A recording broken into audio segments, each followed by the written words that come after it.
গতবারে আমি কিছু অনলাইন থেকে গরমের ফুলের বাল্ব নিয়েছিলাম, কিন্তু আমার অর্ডার করতে দেরি হয়ে যাওয়ায় সিজন পার হয়ে যায়, ফুলগুলো হয় না, তবে গাছগুলো আছে।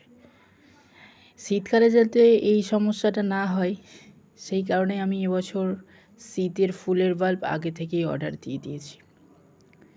আমি বরাবরই যে সেলারের থেকে অর্ডার দিই সেই সেলারের থেকেই আজও অর্ডার দিয়েছিলাম, সেই পার্সেলটাই এসছে।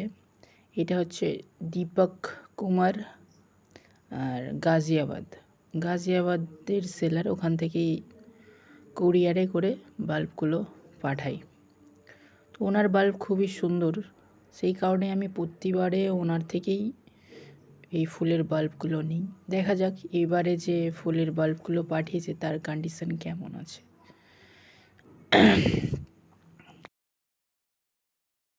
প্রত্যেকটা বাল্ব দেখুন বেশ সুন্দরভাবেই পেপারে করে র্যাপ করে দিয়েছে। বক্সটা খারাপ হয়ে গেছে, এটা ট্রান্সপোর্টে আসার সময় এরকম হয়েছে, তো এতে আর সেলারের কোনো দোষ দেওয়া তো যাবে না। যাই হোক, বক্সের কন্ডিশন যেমনই থাকুক, আমার বাল্বের কন্ডিশন যদি ভালো থাকে তাহলেই হবে। আমি মোট 7খানা আইটেম অর্ডার করেছি।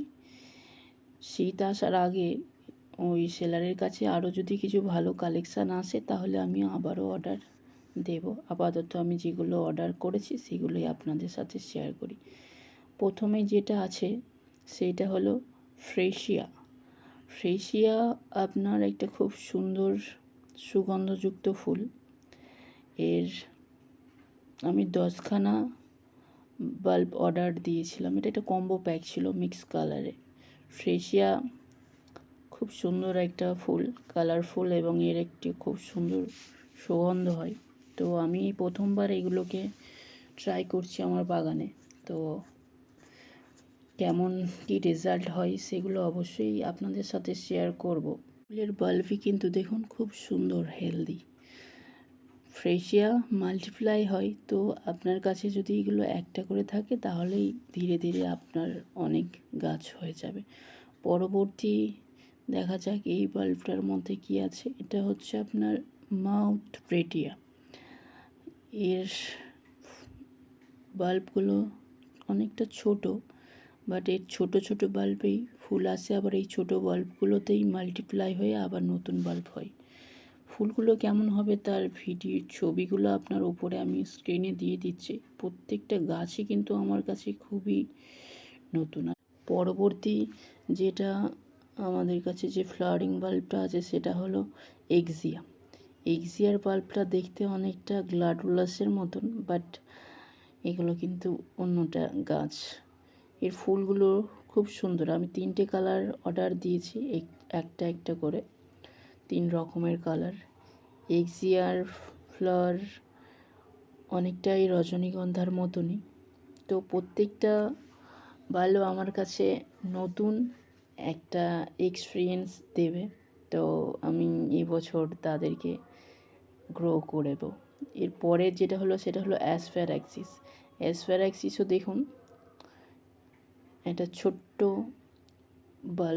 বাল্বগুলো দেখতেই কত সুন্দর।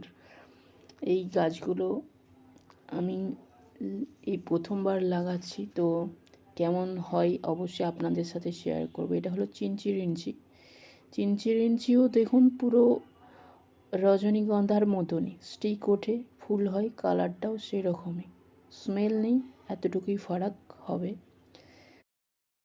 এই ফুলের বাল্বটি হলো সেটি আপনার টিটুনিয়া সম্ভবত, কারণ এটার কোনো নাম মেনশন করা নেই। এটা ফ্রি গিফট।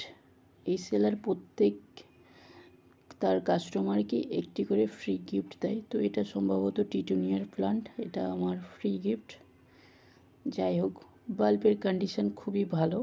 এইগুলোকে আমি কয়েকদিনের ভেতরেই বসিয়ে ফেলব। গাছগুলোর ফুল আসার সঠিক সময় হলো আপনার ওই নভেম্বর, ডিসেম্বর, জানুয়ারি 3 মাসের মধ্যে। তো আপনাকে আগে থেকেই গাছগুলোকে বসিয়ে ভালো করে রেডি করে নিতে হবে। আর এই বাল্বগুলো আমি কেমন মিডিয়াতে লাগাচ্ছি তারও সম্পূর্ণ ভিডিও আমি আপনাদের সাথে শেয়ার করব। তাই আপনি যদি চ্যানেলে নতুন হয়ে থাকেন অবশ্যই চ্যানেলটিকে সাবস্ক্রাইব করে পাশে থাকা বেল বাটনটি ক্লিক করে দেবেন, যাতে আমি যখনই ভিডিওগুলো আপলোড করব আপনাদের কাছে নোটিফিকেশান চলে যায়। যারা অনলাইনে ফুলের বাল্ব কিনতে চান নিচের ডেসক্রিপশানে সেলারের নাম্বারটি দেওয়া রইল, আপনারা সেখানে গিয়ে কন্ট্যাক্ট করতে পারেন। আর যদি আজকের ভিডিওটি আপনাদের ভালো লেগে থাকে অবশ্যই ভিডিওটিকে একটি করে লাইক করবেন। আর যদি আপনি আমার চ্যানেলে আজ প্রথম নতুন হয়ে থাকেন তাহলে অবশ্যই আমার চ্যানেলটিকে সাবস্ক্রাইব করে নেবেন পরবর্তী ভিডিওগুলোর আপডেট পাওয়ার জন্য। আর যারা অলরেডি আমার চ্যানেলটিকে সাবস্ক্রাইব করে রেখেছেন তাদের অসংখ্য ধন্যবাদ। দেখা হচ্ছে পরবর্তী গার্ডেনিং রিলেটেড আরও একটি ভিডিওতে। ততক্ষণের জন্য ভালো থাকবেন।